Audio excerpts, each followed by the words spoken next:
Happy Saturday, everybody. Saturday the 16th, Feb 2019. I'm Luke Banton, and welcome to Deterioration, the webisodes. You're now watching webisode 6, and it is more or less additional. It's too monologue, if you ask me. We don't have much going in the way of sketching throughout this. More reasons to be an anti-theist, with a focus on discussing, challenging, and in the end, for me, rejecting a lot of the principles of organized religion, in particular the Christian religion. Thanks for watching, and have a great day. So it now seems that yesterday's Saturday, November the 3rd's video recordings have been deleted from my phone while I was in the process of compiling them together and editing them.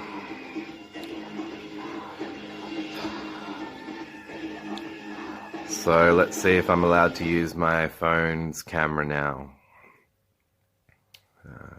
I'll be back.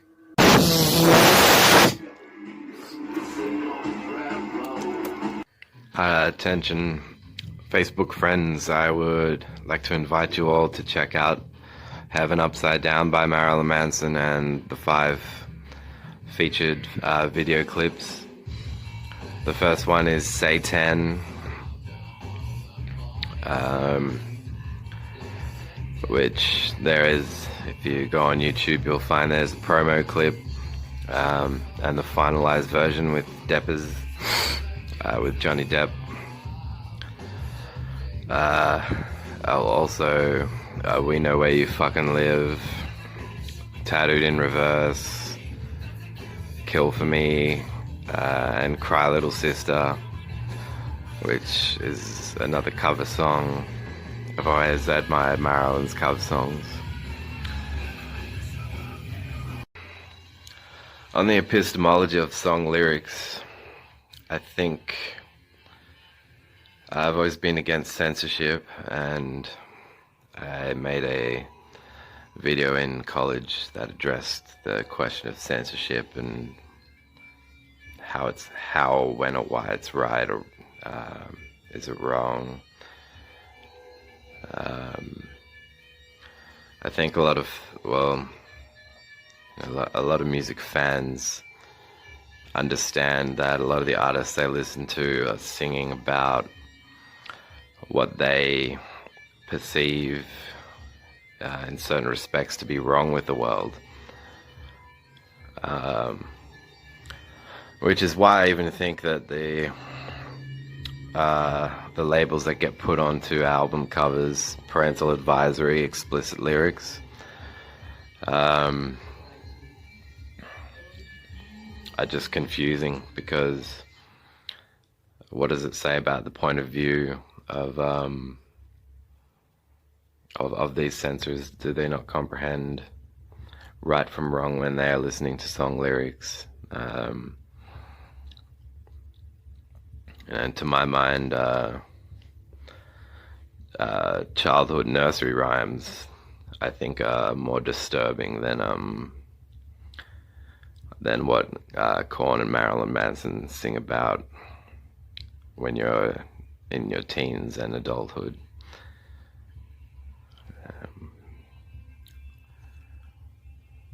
But yeah, looking back, I can see nobody's really asked me about interpretationalism,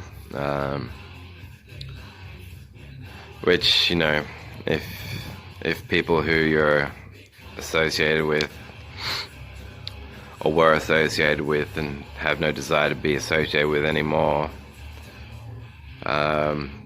comprehend that you love philosophy and you love art, and they don't ask you any questions about interpretationalism. How does a piece of art, how is a piece of art perceived by you? How is a song perceived by you? What does this or that form of art mean to you? I'm trying to think of who's ever asked me those sorts of questions.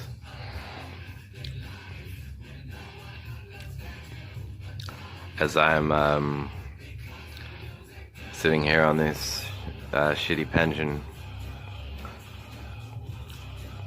So that's just an interesting point that I want to raise.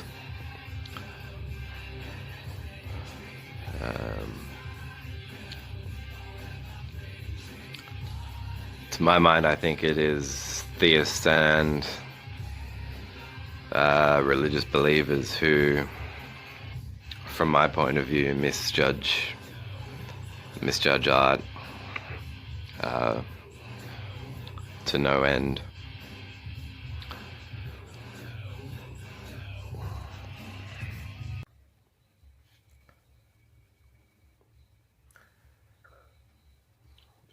This photo was taken toward the end of my adolescence, early adulthood. It was presented to me by a psychiatrist named Dr. Rodrigo, who I have since reported and didn't want to deal with in the first place. He just displayed it to me as apparent evidence of me being dangerous or psychotic, or I have no idea what he was thinking, but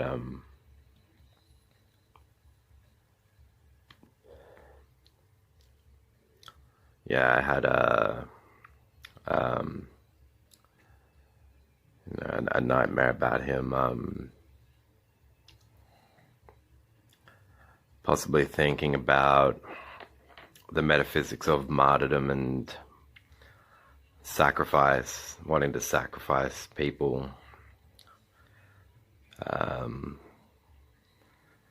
to, some form of profile or another, which, in defiance of the Freedom of Information Act, he will not show you or confront you with during a psychiatric consultation.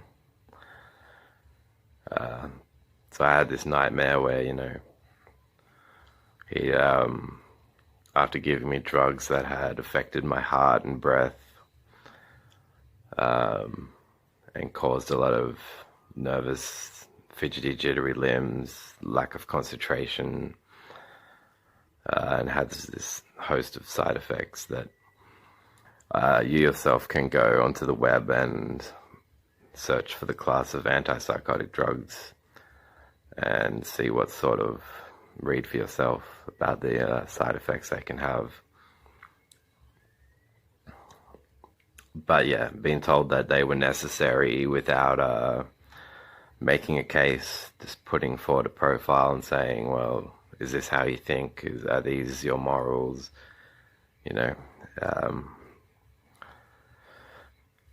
It's, to my mind, vastly worse than any street drug dealer I've ever known, because they don't, they don't try to make a life sentencing profile and pin it on you and say, well, now we have to sedate you because of this profile, which we won't show you or discuss with you. So yeah, I had this nightmare where he was, he'd gone home after drugging me unconsensually and sat down to dinner with his wife, and they had vindaloo chutney for dinner, and he was in bed with her going, oh Jesus, Jesus, Jesus. And yeah, he was thinking of Jesus of Nazareth's murder while fucking his wife. Oh Jesus, oh Jesus, resurrection, I'm coming again, I'm coming again. Jesus, oh Jesus, oh. Nail, you'll rise again, second coming. Oh, oh, oh, oh, oh, oh. And, you know, I think he'd do well to perhaps read George H. Smith's book, Atheism, The Case Against God. I don't trust, certainly now after what I've been through, I don't trust psychiatrists, especially psychiatrists who talk about God or theism. And yeah, I always admired the song Rage Against the Machine, Killing in the Name. Some of those that work forces are the same that burn crosses. It made me think about, well, makes me think about being forced into sacrificial positions by employers, when in reality you hate the crucifixion, you hate thinking about Jesus being killed, and you're an unbeliever.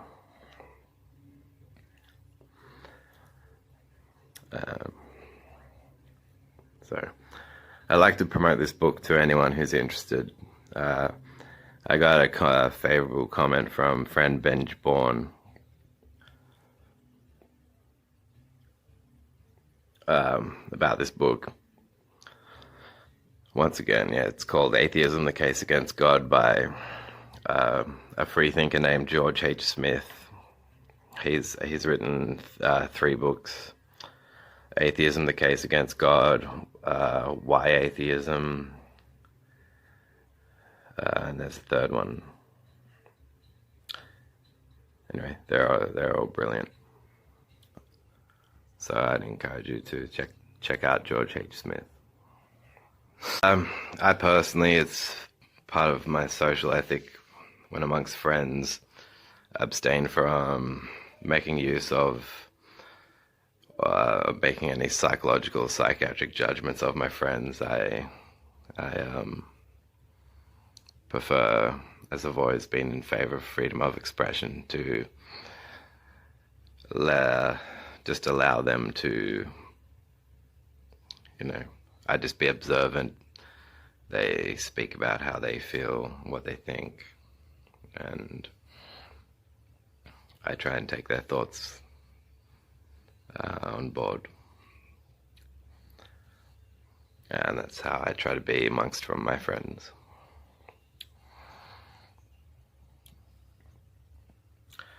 And that's ironic because, it's certainly odd because the thing I've worked out about my time with the Capital Chemist Group is that your employers are pharmacists, so they're not doctors.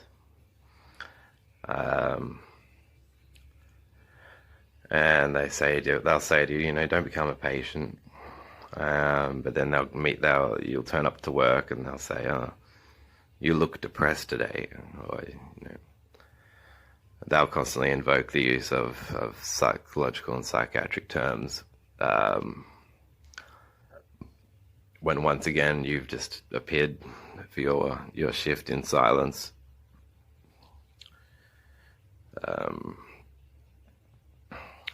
So for me it was a constant celebration to get out of Capital Chemist shops and be amongst friends, because is it a conflict of interest for your employer to hammer psychiatric diagnoses on you while you're trying to work and serve sick people?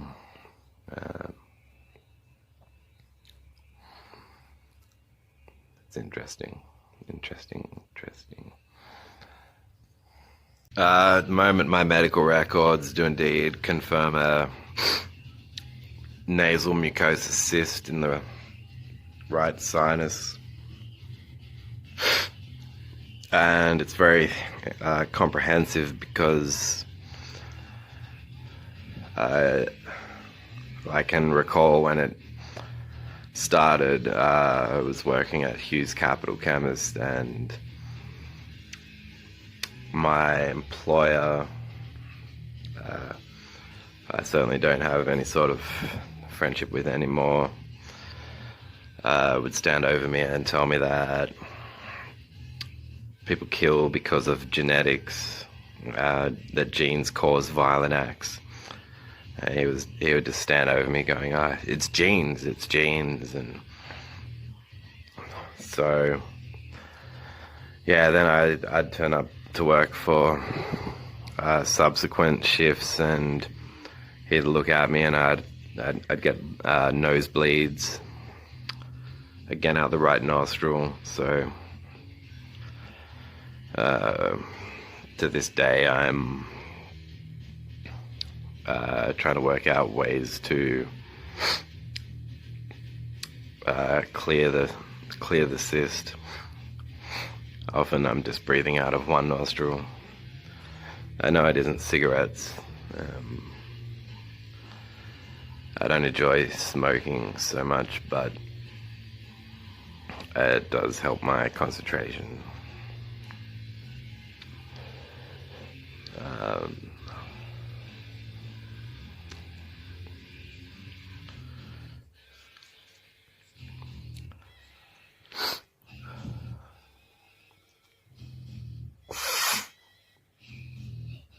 Yeah.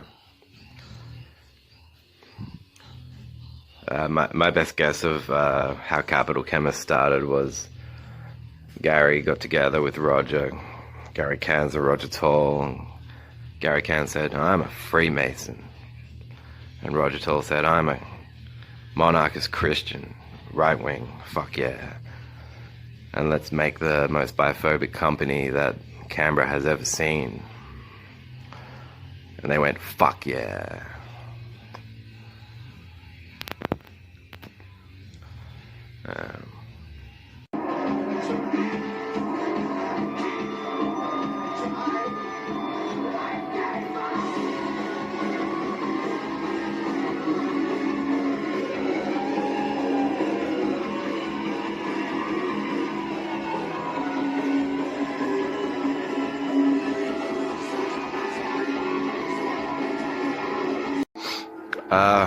I've always been a celebrant of the 2003 Marilyn Manson album, The Golden Age of Grotesque. After a very awesome school friend who I'll always remember, Natalie, introduced me kindly to, originally it was Live, who my church leader called satanic without making a case.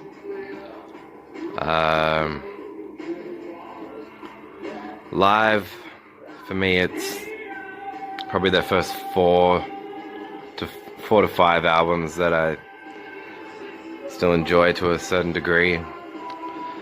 But I'll always be thankful to Natalie for introducing me to Marilyn Manson and Korn. Consequently, I went and studied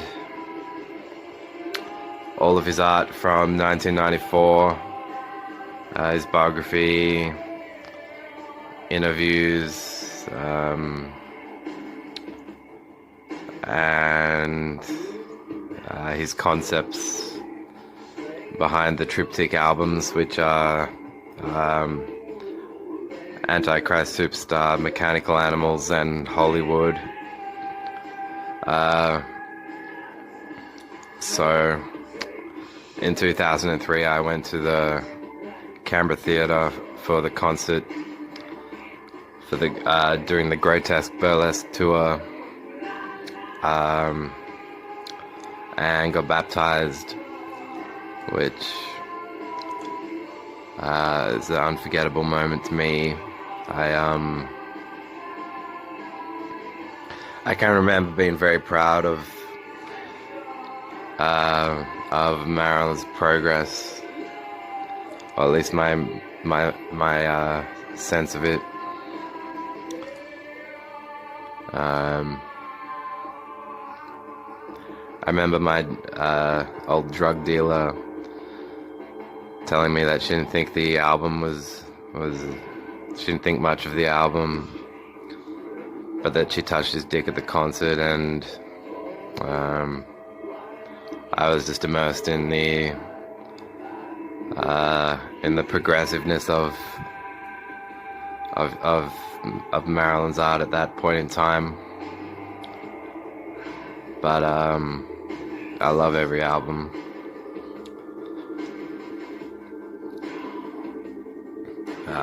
And then likewise with Korn. So as I've told people before, I was invited by this former employer, Peter Holder, who fucked my one of my nostrils in 2004 or thereabouts with his rather forward and dictatorial statements on genetics. But then he invited me to go to a Capital Chemist staff conference, and he said, "Oh, you should come, Luke. We'll be playing How to Host a Murder." And I decided not to go that year, as I've said. So it's a puzzling situation now, because I think if Roger Tall and his, right-wing believers want to make a profile that states that art causes dangerous behavior or motives, yet take his staff to a conference and play How to Host a Murder, then is he saying that the card game, or the game How to Host a Murder, is not art to him?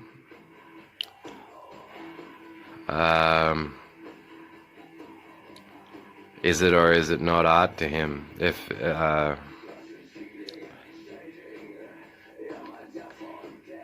Yeah.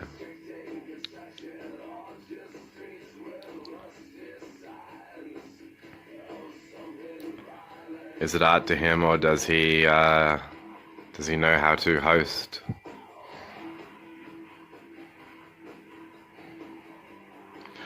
Either way, I'm glad I didn't go to that conference.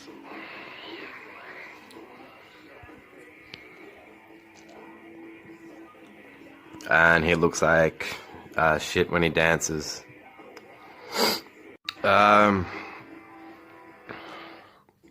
In many respects, I didn't enjoy leadership at Tuggeranong Uniting Church. Some people seem to have respected me for my decision to leave toward the end of the 90s.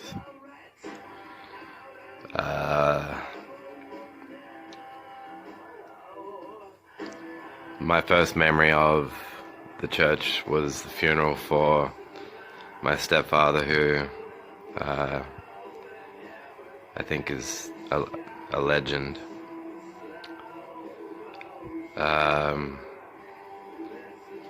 But then these people at church at this uniting church said, "Well, we'll teach you about God's got a plan for your life," and they mentioned this passage in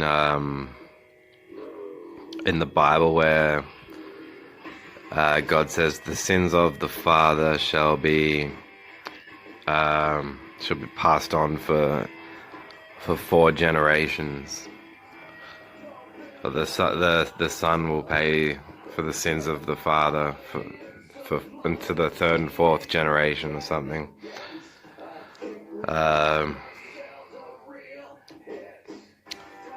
This leader also said, "Oh, don't worry.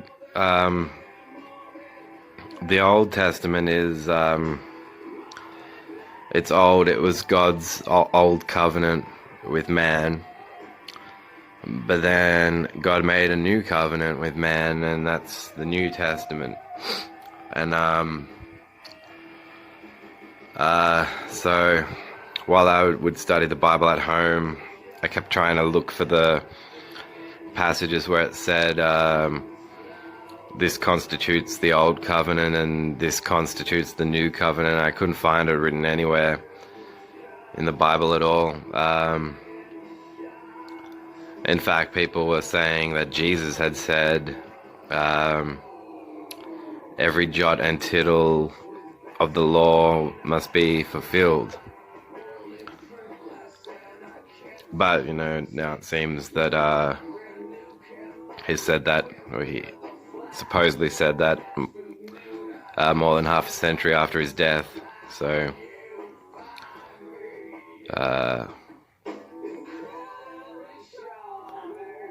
yeah, it's a bit of a breath of fresh air that he quite possibly had those words put in his mouth.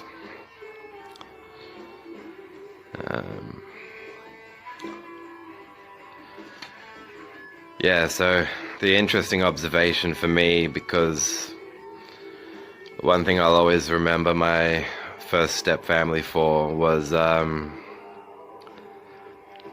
love of holidays and art. And video games, which are a form of art.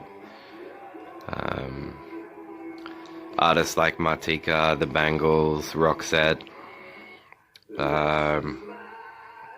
Rat Cat, the Bad Loves.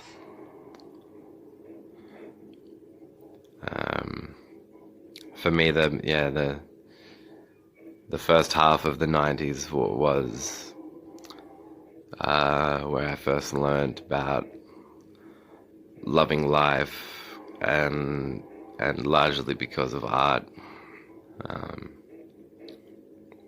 So I miss my step family, and always will. But those were, for the most part, unforgettable years. So I think, in trying to assess the concern that right-wing religious people, be they employers, parents, church congregation members, or preachers, or whoever, when they seem to take issue with free expression in art, are they perceiving art in a different way to young people today because they go to church and sing psalms, hymns, and worship songs, and they sing about what they believe in? They're singing about beliefs. So then they will look at artists like Korn and Marilyn and go, oh, look at these lyrics, they're about evil beliefs. Well, they're not about beliefs at all. They're not belief systems. So in that case, it would be believers making judgmental errors without even looking into, or taking a cursory look into the intelligence of these artists who, in many respects, they're picked on nerds in school that grew creative.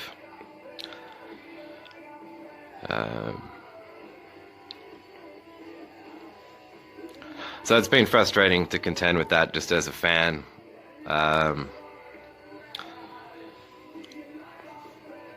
You sing along to the songs of artists you admire while you're alone at home, and then get indicted for supposedly having certain beliefs and values which presume that an observer or someone who's looked into your life situation goes, oh, he must believe in all these forms of mistreatment. And then I'll go, well, why? And they'll go, oh, because we've looked into these song lyrics. Like, well, what if these people are singing about what's wrong? Why do you think I'd believe in wrongs? Oh. And then they have nothing to say. And then I go, well, to my best estimate, this came from you violating my privacy in the first place and trying to take privilege over my right to think, interpret art.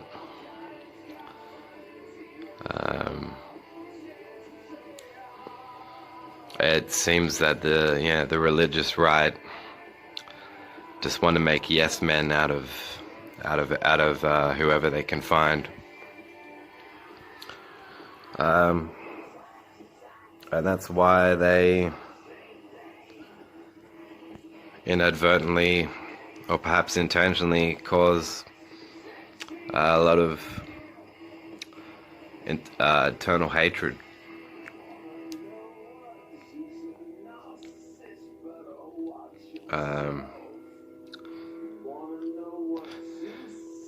Now, all the items that were stolen from my former property in 2010,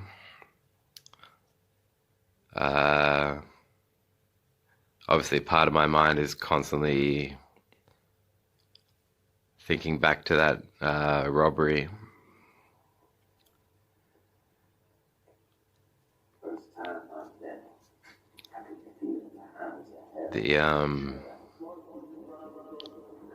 The items are property that have various kinds of meaning to me.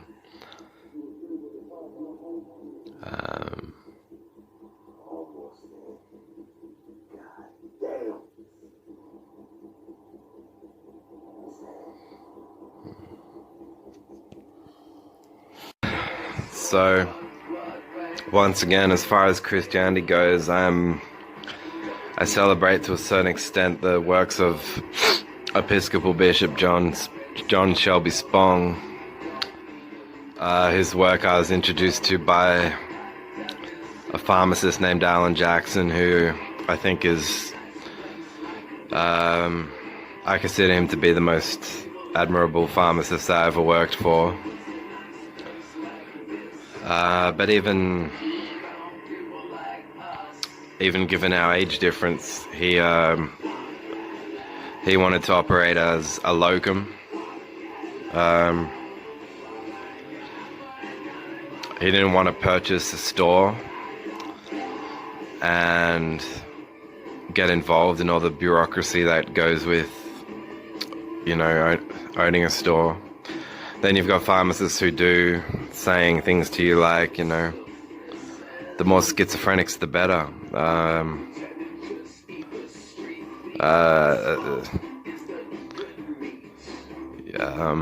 As the antipsychotic medications have National Health Scheme rebates of about $1,000 per monthly supply.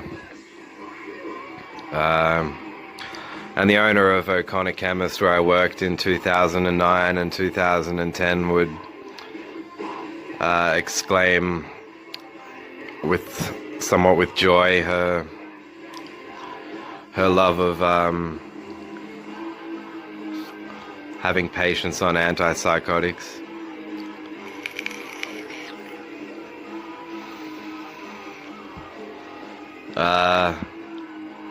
So I'll always have a lot of respect for Alan Jackson and his work. He did extra studies in dermatology. After getting his degree, he studied all sorts of skin conditions, and customers and patients would come in to see him, ask for him by name. They would just simply show a skin condition to him, and he would go to the dispensary and make an extemporaneous cream out of raw elements, supply it to them. And I was often in the store on shifts where Alan wasn't working, and these patients with skin conditions would come back saying, "Oh, can you tell that man that his cream worked perfectly?" But yeah, I always noticed he was a very happy man. Has a lot of integrity.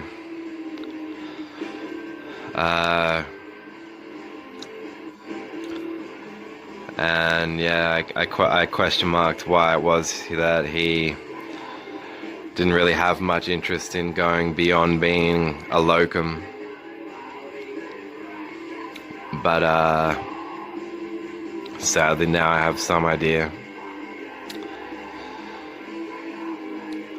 But yeah, I consider him to be the greatest pharmacist I ever worked for. But now Bishop Spong is even admitting in his sermons that Christianity won't be, that Christianity's dying. It won't be, it just won't hold up as we progress in modernity. And, you know, as I tried to draw people's attention to in a film clip I made with my friend Chantal about the Gospel of Mark. You read it and you read chapter 12, the trial, Jesus' trial, and he's approached by someone connected to King Herod, the king's guard, king and queen. Well, the Bible says nothing about what the queen had in mind. Isn't that interesting? Anyway, they approach him and they say, "So are you the king of the Jews?" And his response is, "Well, you said it." So Mark is the oldest gospel. So if any Christian wants to say there's any credibility to the New Testament, they'll have to, I guess, address the issues raised in the Gospel of Mark as far as Christianity goes, and go, well, yeah, he didn't even say that he was the king of the Jews. In fact, he misinterpreted a question as a statement. That's the most that we can tell from that transcript of that trial in Mark's Gospel. So, are you the king of the Jews? So perhaps the questioner was dispatched by the king, queen's guard. And Jesus goes, well, you said it. It would have been more correct use of language if he said, well, you asked me, and then replied. But he obviously sensed a question as a statement. So to my mind, that would only happen if he was in, a state of panic. Because he didn't comprehend the question as a question. So, and then we're told he carries his own cross up the hill.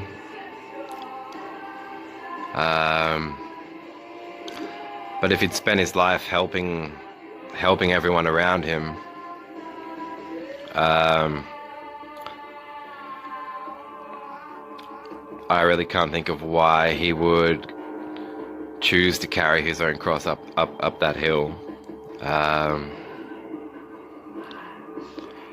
Unless he perhaps felt suicidal or panicked.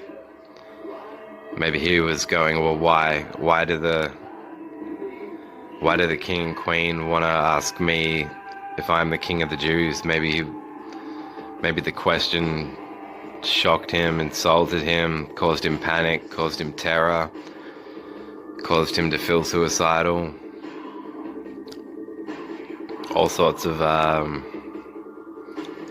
terror.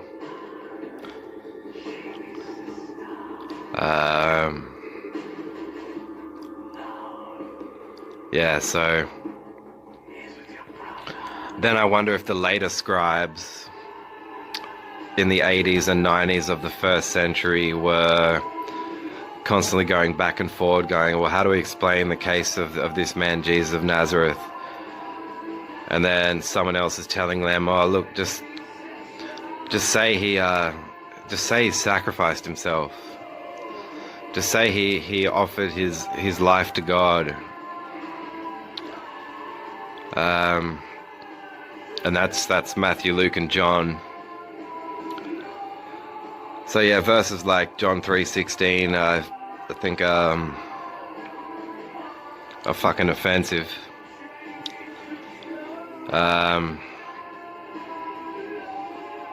I look at it and go, how dare you suggest that a man who went around loving everybody and was possibly driven suicidal by the King Queen's Guard and then got murdered, and then they put a loincloth on him, and you can all go home and wonder why they put the loincloth on him.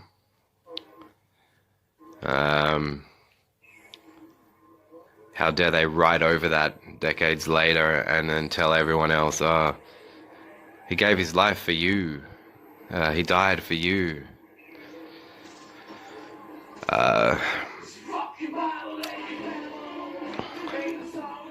You know, the converse of follow a man who gave his life for the sins of the world. To my mind, it unjustly leaves people open to potentially taking the fall for misjudgments. That's why I don't think Jesus of Nazareth, though I respect his humanity as best as I'm able to try and detect it, I don't think he died for any of you.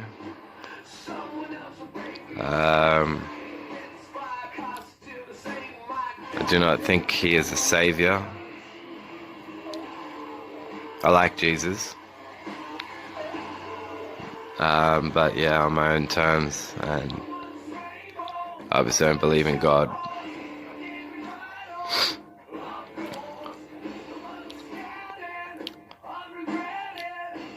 So yeah, I've watched this effect too happen in youth groups. They'll be like, leaders will go, well, God and Jesus will save you, and you know,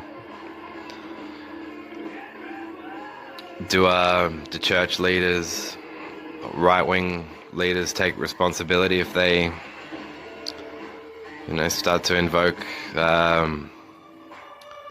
thoughts or feelings of suicidal self-harm in congregation members, or sickness? No, then they'll say, oh, it must be the music they're listening to, or the TV they watch, or or whatever. When, you know, a lot of these kids are too young to tell that their church leaders are lying through their teeth to them.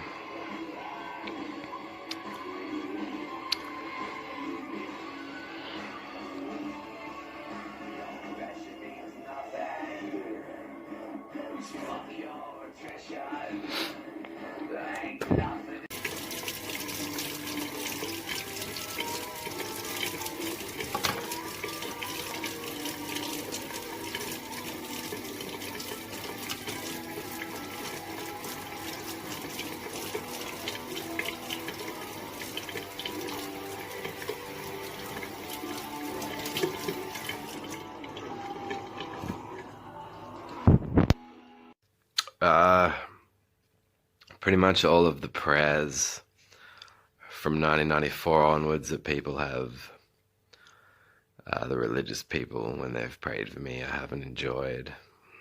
You know, I sort of see them as saying one thing while thinking something else, you know. If you are independent-minded and you're a free thinker and you celebrate unity and right to life, why would you need someone to pray for you? And, you know, when you're taught at work that the religious population are praying to to radars to the police, then I'd check them and be like, well, what are you actually thinking about when you pray for me? Can you just say directly what your issue is, so I'm free to be part of that conversation?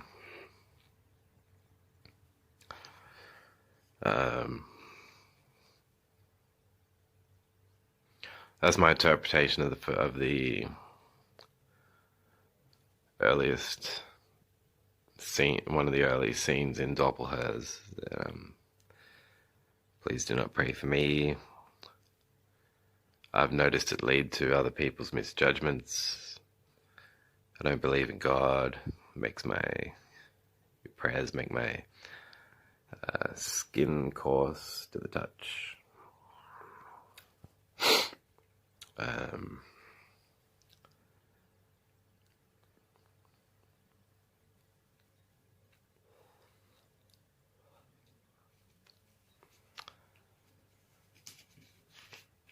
Yeah.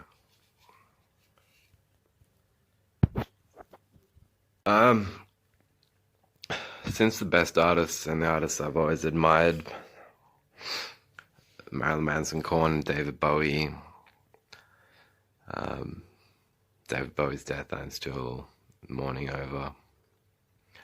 I think he achieved a fantastic career.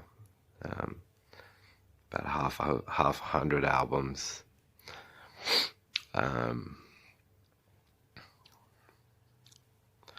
I think it was very wise of him to decline a knighthood offer.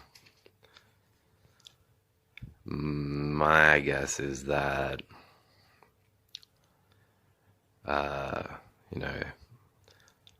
it's very clear that Bowie studied lots of philosophy, existentialists, nihilists, and had been kind of an ambassador for the bisexual movement since the 1960s. So, if you were to ask me why he declined the knighthood offer,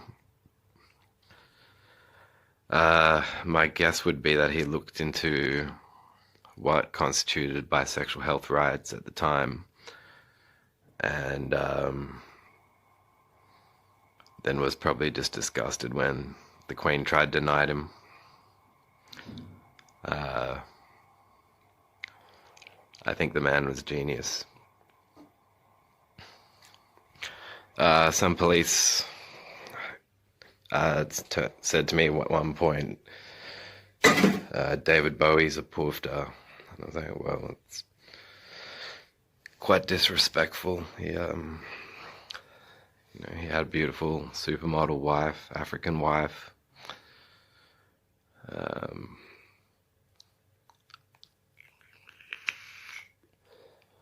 So, I'm not sure what statements like that come from.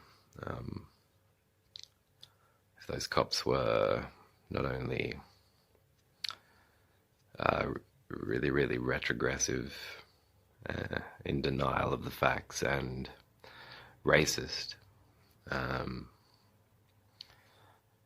But yeah, I really miss David Bowie. I hope that his life lives on through his work.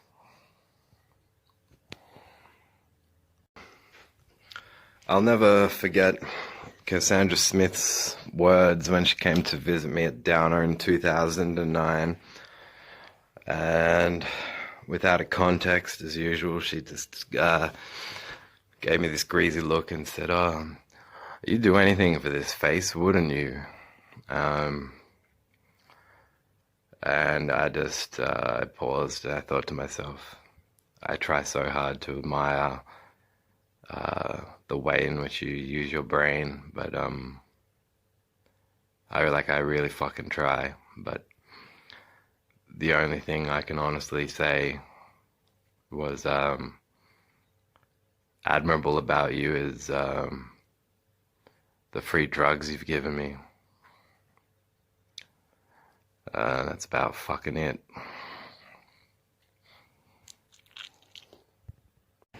Mira, se están apoderando de los... ¿Tiempo de lo que estaba hablando? Las O sea, corporaciones, yo lo veía todos los días ya la weá. las corporaciones y los buenos con dinero se están apoderando del planeta. Oye, pero no es solamente las corporaciones, el weón más chiquitito se come. Through my turning point, the beginning seems to be that women in our society, My favorite person in the monarchy whatever life throws will at probably always be they will Princess always Diana. cope.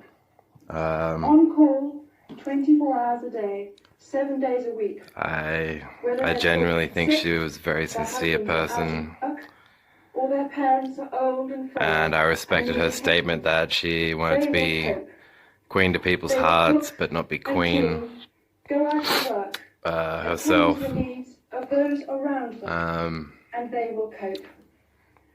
They may be suffering themselves from postnatal I would depression, genuinely violence in the home, prefer to see her face on the $5 bill and coins. to make ends meet, but they will cope. Strangely, it is women themselves, as well as men, mentally helped. I haven't looked up the dates yet, but I've wondered if there's any correlation between the tragic loss of Princess Diana and when the UK began to place Muslim Islamic Sharia law courts in the UK. I haven't looked into this considerably. Might be a couple things. He did just schedule this sort of breaking this talk into two parts, so part of it's today, another nightmare. tonight, and the second part tomorrow. But here's really the scope of these I two wonder. parts. One is to look really closely about what we know about mental disorders. She also didn't feel particularly. She didn't seem to be inspired to feel particularly safe by looking about how these medications affect long-term outcomes. Elizabeth Alexandra Ability to function, Mary the course of the these second. disorders, we take them for over the course of 2, 5, and 10 years, which is a very different question as to why drugs get approved by the FDA. So just looking at the long-term effects, and we'll do that. I hope this conference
Once again, as my Facebook account is private, its content is open to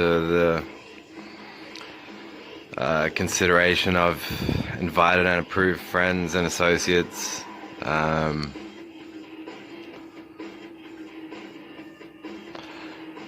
I guess that extends to people I used to work for in Capital. There are only a few.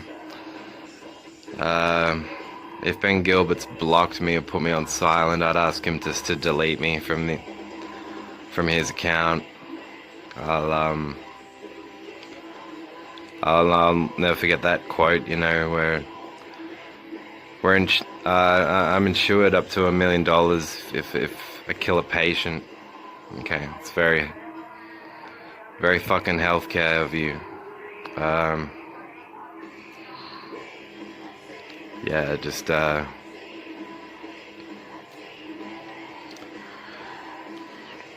think for yourselves. You know, my genuine friends know who they are, and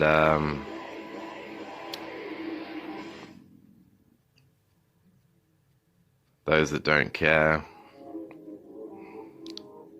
even about genuine friendship, can they can delete me at my request. It is a private account.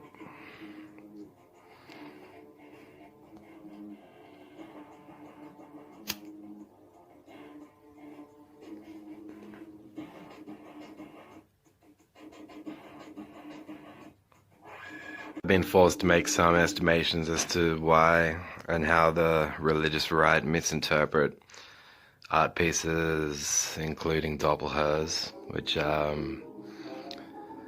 was already an unbeliever by age 16, but I interpret it as being reinforcing of unbelief.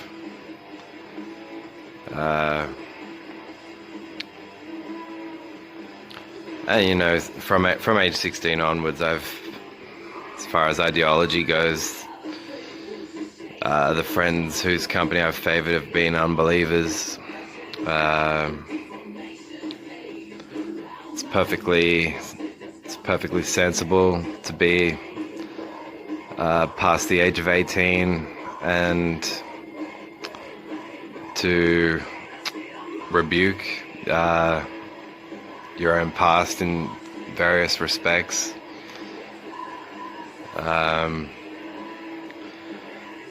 So I've wondered if people have taken the statement, each time someone believes what I say, I become a lie, as some sort of endorsement of believing in telling lies. It's similar to the points that Sam Harris makes in his book Lying. I see it as being about being true to yourself, and the right to doubt, and a rebuke of belief systems. So I'd comprehended the proposition, you know, we'll write the Bill of Wrongs during the Antichrist superstar era in the mid to late 90s, and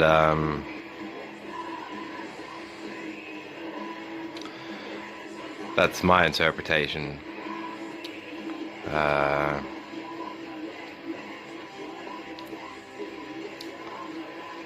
Yeah, but I was comments were constantly made by employers in the Capital Chemist Group who I didn't watch the film with, so why don't you go and ask them how they came to comprehend me watching it.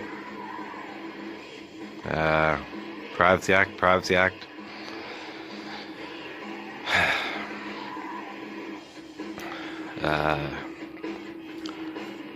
So yeah, it's really not my responsibility to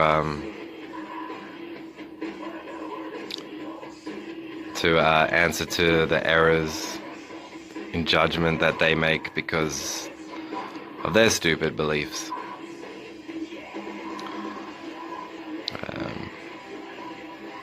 You know, Daniel Dennett is an atheist in the Four Horsemen atheist movement who is also against belief in belief. He's written a number of books on the brain, on consciousness.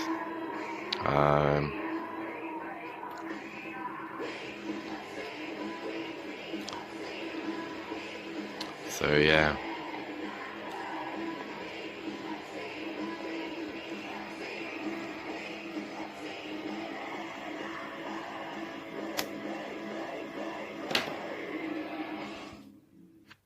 Bye.